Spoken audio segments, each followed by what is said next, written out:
جب پوری زندگی میں اللہ کا کوئی حکم آپ کے سامنے آئے تو آپ اس حکم پر لبیک کہو. آذان ہو جائے فجر کی، بستر کو چھوڑ دو، نیند کو چھوڑ دو اور کہو لبیک اللہم لبیک. اللہ میں حاضر ہوں، میں آپ کے گھر جاؤں گا، میں آپ کی مسجد آؤں گا، میں آ رہا ہوں اے اللہ، آپ کے پاس آ رہا ہوں. ظہر کے وقت پھر لبیک اللہم لبیک. ہر نماز کے وقت بندہ کہے گا اللہ میں حاضر ہوں.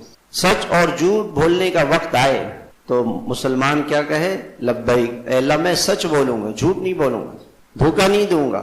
حلال اور حرام کمانے کا موقع آئے، سود کا پیسہ آ رہا ہے، رشوت کا پیسہ، جھوٹ کا پیسہ آ رہا ہے، تو یہ مسلمان کیا کہے؟ لبیک اے اللہ میں حاضر ہوں، میں حلال کماؤں گا، حرام نہیں کماؤں. ظلم اور انصاف کا وقت آئے، ظلم اور انصاف کا وقت آئے تو یہ مسلمان کیا کہے؟ اللہ میں انصاف کروں گا، ظلم نہیں کروں گا، دھوکہ نہیں دوں گا، غداری نہیں کروں گا، بے وفائی نہیں کروں گا. یہ ہے ایک مسلمان عورت لبیک کیسے کہے؟ وہ کہ اللہ میں تیری بندی ہوں، اگر آپ یہ چاہتے ہیں کہ میرا جسم چھپا رہے، میرا سر چھپا رہے تو میں اپنے سر کو چھپاؤں گی، میں اپنے جسم کو چھپاؤں گی. اے اللہ میں پوری زندگی ایسے گزاروں گی جیسے آپ کی پسند ہے.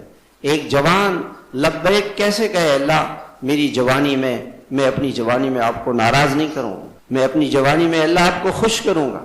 تو 24 گھنٹے مسلمان پر اللہ تعالیٰ کی طرف سے احکامات، اللہ کا حکم آتا ہے. اور بندہ زکوٰۃ کا وقت آئے تو مسلمان کیا کہتا ہے؟ لبیک اللہم اللہ میں حاضر ہوں، اللہ میں حاضر ہوں، میں زکوٰۃ ادا کروں گا. روزے کا وقت آئے تو مسلمان کیا کہے؟ اللہ میں روزہ رکھوں.